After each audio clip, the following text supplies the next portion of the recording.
नमस्कार, मैं हूं पुण्य प्रसून वाजपेयी। मास्टर स्ट्रोक में आज कुछ खास है, बहुत खास है। कुछ एक्सक्लूसिव रिपोर्ट है और कुछ इस तरह की रिपोर्ट है जिसको देखकर आप कहेंगे वाकई ये मास्टर स्ट्रोक है क्या। नए अंदाज में पहले 8 तस्वीरों पर ध्यान देते हैं। इन 8 तस्वीरों के जरिए समझने की कोशिश कीजिए क्या क्या हो रहा था। महागठबंधन लोगों की मांग है, राहुल गांधी कह रहे हैं। इफ्तार पार्टी में साथ में प्रणब मुखर्जी बैठे थे।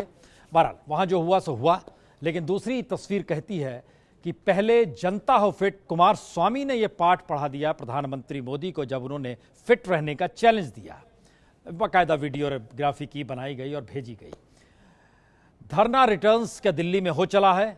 दिल्ली सरकार धरने पर बैठी है और दूसरी तरफ प्रतिपक्ष यानी विपक्ष के नेता भी धरने पर बैठे हैं। पूर्व प्रधानमंत्री अटल बिहारी वाजपेयी की हालत में सुधार है। जो मेडिकल बुलेटिन जारी किया गया उसमें जानकारी दी गई कि सब कुछ स्थिर है, हो सकता है कल तक उनको वापस घर भेज दिया जाए, छुट्टी मिल जाएगी अस्पताल से यानी एम्स से। हिसाब बना टूर्नामेंट। खिलाड़ियों के सामने ये परेशानी है कि आप कम से कम धर्म को खेल में ना लेकर आए। अगली तस्वीर, पीट पीट कर हत्या कर दी गई। गोड्डा जो झारखंड का जिला है, वहां पर मवेशी चुराकर 5 लोग जा रहे थे, 2 पकड़ में आए। दरिंदगी की हद ये, पीट पीट कर हत्या कर दी गई। सुप्रीम कोर्ट का अल्टीमेटम है मुशर्रफ को कि लौट आइए कल तक, अन्यथा पूरी तरीके से आप पे प्रतिबंध लगा दिया जाएगा। आप कहीं किसी रूप में कोई चुनाव नहीं लड़ पाएंगे।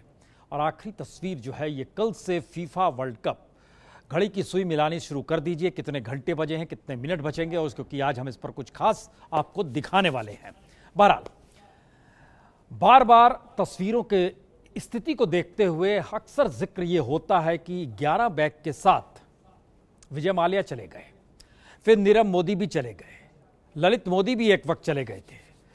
तो ये सिस्टम के भीतर सेंध लगी हुई है। सिस्टम किस रूप में काम करता है या सरकार काम करती है, तो मास्टर स्ट्रोक में यही आज लिखा जाए कि सिस्टम में ही सुराख है क्या। और इस सुराख के मद्देनजर हम जो आपको रिपोर्ट दिखा रहे हैं, आपने नाम ललित मोदी का सुना है, नीरव मोदी का सुना है। एक तीसरा नाम निकल कर आ रहा है राजस्थान से और नाम है मुकेश मोदी। इस एक्सक्लूसिव रिपोर्ट को देखिए, इसके जरिए जरा समझने की कोशिश कीजिए कि हिंदुस्तान का सिस्टम कैसे चलता है और कोई क्यों कहता है ना खाऊंगा ना खाने दूंगा।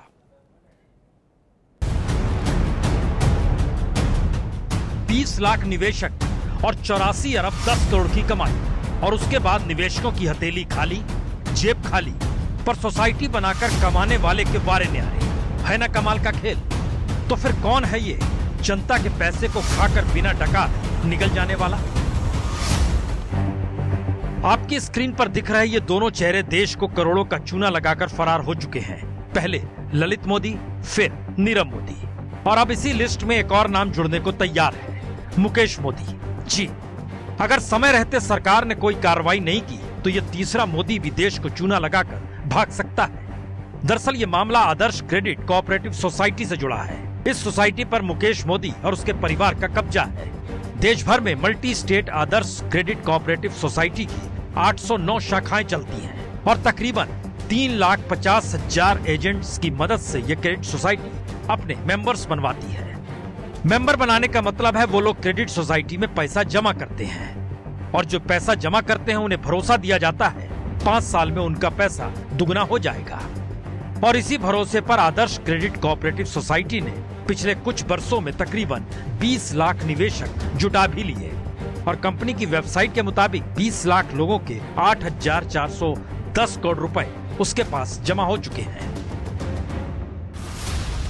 तो एक तरफ बैंकों के 9,000 करोड़ रुपए ले जाने वाला विजय माल्या और 11,500 करोड़ रुपए लेकर चंपत हुए नीरव मोदी, और दूसरी तरफ मुकेश मोदी जो बैंकों का नहीं बल्कि आम लोगों का, और उसमें भी गरीबों से पैसा ले रहा है, वह भी 8,410 करोड़ रुपए जो दबा कर बैठा है। और एपी न्यूज ने इस कंपनी में काम कर चुके कई लोगों से बात की।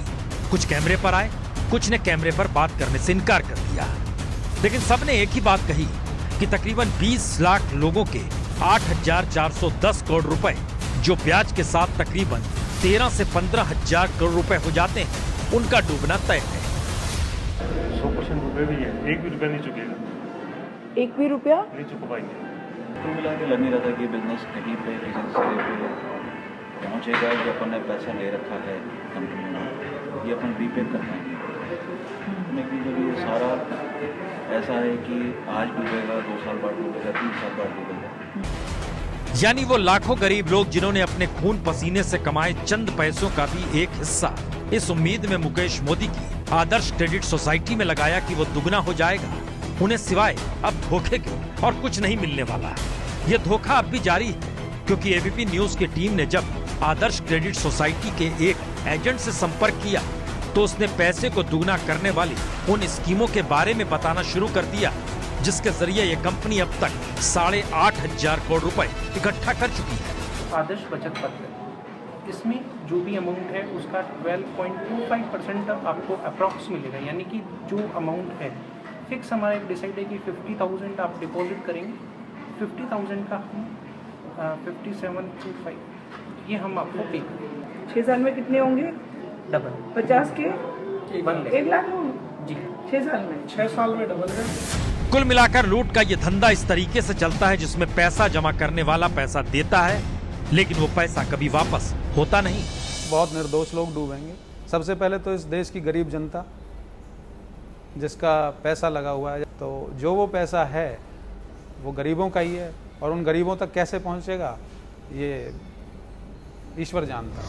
सवाल ये है कि एक शख्स इतने लोगों को इतने सालों से धोखा देता रहा, सिस्टम को धोखा देता रहा, कानून को ताक पर रखकर अपनी तिजोरी भरता रहा। सवाल यह है कि मुकेश मोदी को अब तक उनके पैसे को लेकर या पैसे कमाने के तरीके को लेकर कोई सवाल क्यों नहीं उठा? डायरेक्ट सपोर्ट इनको किसी का पॉलिटिशियंस या किसी बड़े लोग डायरेक्ट पॉलिटिक्स सपोर्ट नहीं मिला है। इनके पिताजी थे, he also belongs to RSS, और 2014 के जो इलेक्शन थे आपके, he was the most competent और ऑलमोस्ट इनके टिकट फाइनल हो चुके थे उस समय। तो CM was not interested to give the ticket to him. उसके बाद पूरे सिरोही और जालौर डिस्ट्रिक्ट की मेन रोडों में पूरे होर्डिंग लगे थे, मुकेश मोदी एज ए भावी टिकटार थी। लेकिन 2013-14 में ही जो कुछ इन्फॉर्मेशन बाहर निकली करी उसका फायदा देवजी पटेल ने धाप के उठाया। तो क्या राजस्थान के सिरोही में कभी एक इंश्योरेंस एजेंट के तौर पर काम करने वाला मुकेश मोदी सिर्फ अपने राजनीतिक रसूख की वजह से करोड़ों की संपत्ति का मालिक बन गया है?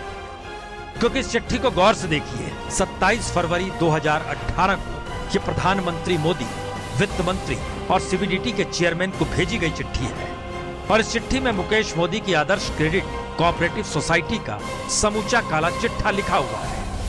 इस बात का भी जिक्र किया गया है कि कैसे यह सोसाइटी आयकर नियमों को ताक पर रखकर भारत सरकार को तकरीबन 30,000 करोड़ का नुकसान पहुंचा चुकी है। कैसे इस सोसाइटी के जरिए नोटबंदी के वक्त काले को सफेद करने का धंधा किया गया और कैसे क्रेडिट सोसाइटी होते हुए भी ये कंपनी एक बैंक की तरह काम कर रही है जो पूरी तरह गैर कानूनी है। मैंने पर्सनली इस इशू को पीएमओ में उठाया, उनके नाम से लेटर डाला, पीएमओ को भेजा, उसको फोटो भेजी कि आपके साथ ये फोटो ये इनकेस हो रही है, लोग इसका मिसयूज कर रहे हैं। आज दिन तक रेस्पॉन्स नहीं आया उसका। मुकेश मोदी के खिलाफ पीएमओ को चिट्ठी लिखने वाले केसी मुंद्रा उनकी कंपनी में सीए रह चुके हैं और कंपनी के सारे कारनामों से अच्छी तरह वाकिफ है। बिल्कुल टोटली फ्रॉड है, पूरा ही अनलॉफुली काम चल रहा है, इलीगली काम चल रहा है और कई चीजें मालूम है, इवन मेरे ख्याल में रजिस्ट्रार को भी मालूम है, सब कुछ मालूम है, लेकिन कोई कुछ नहीं कर पा रहा, हेल्पलेस है। यानी क्रेडिट कोऑपरेटिव सोसाइटी के नियमों को ताक पर रखकर मुकेश मोदी ने आम लोगों से जमा किए पैसे को गैर कानूनी तरीके से अपनी ही दूसरी कंपनियों में भी पहुंचा दिए। ये सब कैसे हुआ, दिखाएंगे आपको एक दूसरी रिपोर्ट।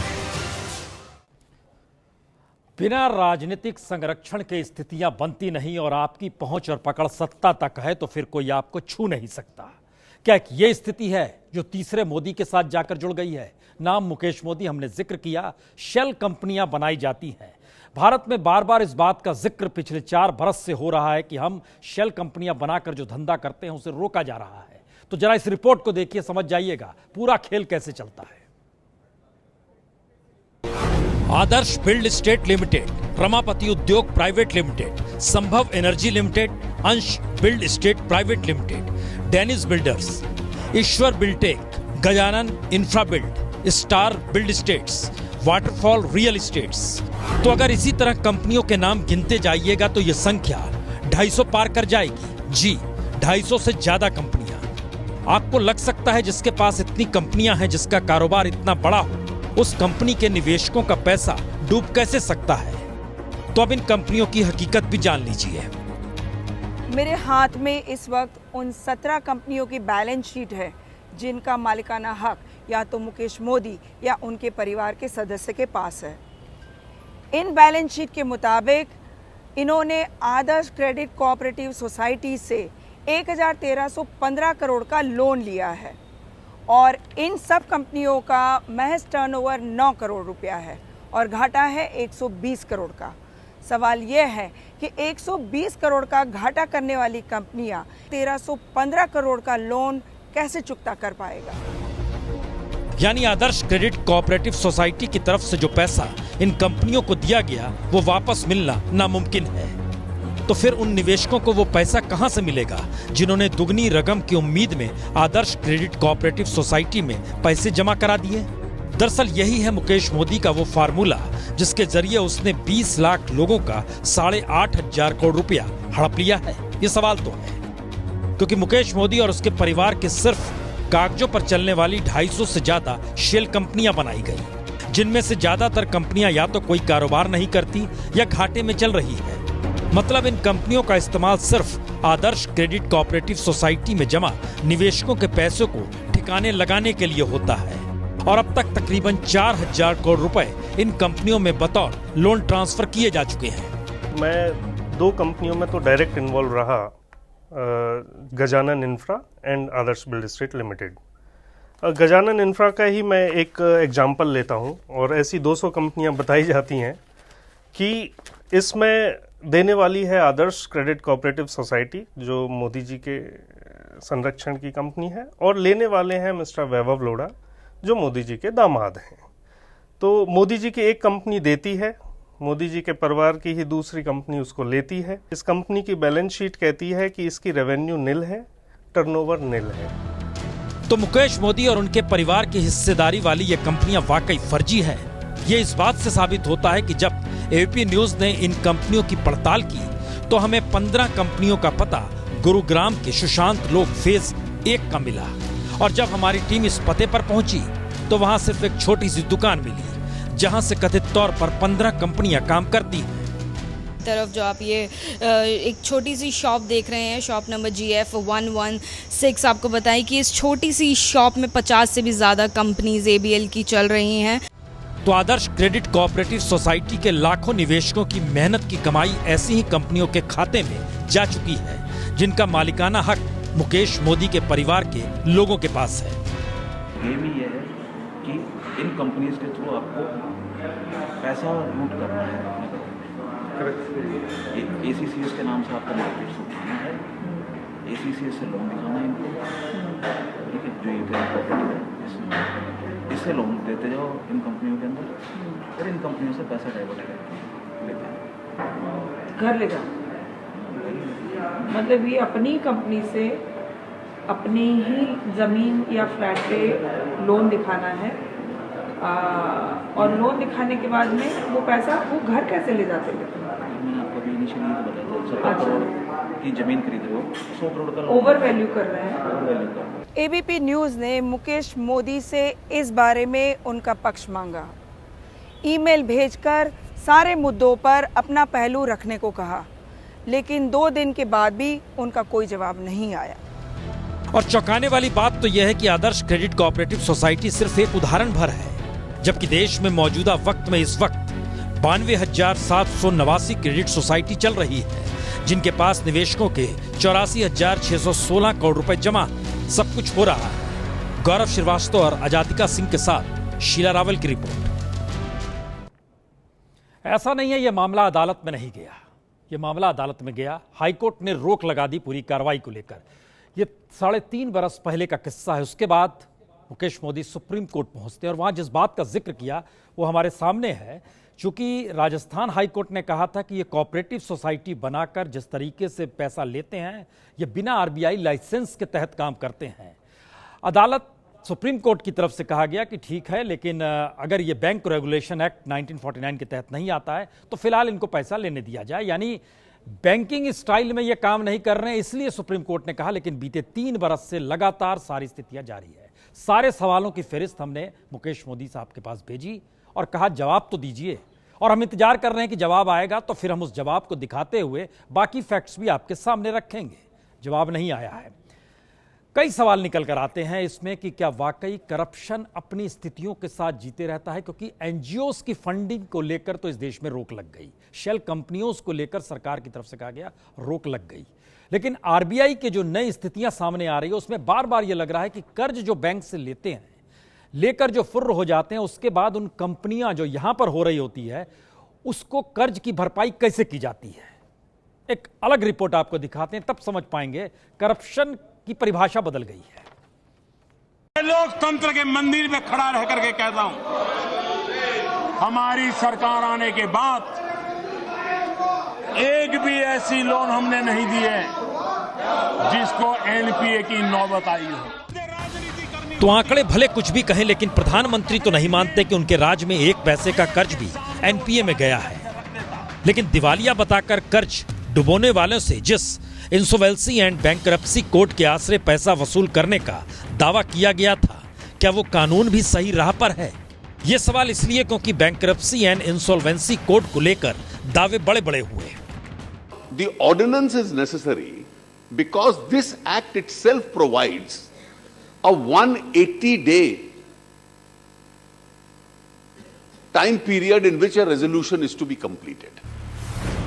लेकिन दावों के बीच हुआ क्या, इसका अंदाजा इस बात से लगाया जा सकता है कि 1 बरस पहले 12 बड़े डिफॉल्टर्स की सूची जारी हुई जिनसे इस कानून के तहत पैसा वसूला जाना था। लेकिन 1 बरस बाद सिर्फ एक डिफॉल्टर के खिलाफ कार्रवाई हुई और कुल डूबी रकम का सिर्फ 10% ही वसूला जा सका। और खास बात तो यह है कि इंसॉल्वेंसी एंड बैंकरप्सी कोड मई 2016 में बना, लेकिन मई 2017 तक तो कानून के तहत एक भी केस फाइल हुआ नहीं। तो क्या कानून में खामियां हैं या फिर दिवालिया कंपनियों ने इस कानून के जरिए भी खोट ढूंढ ली?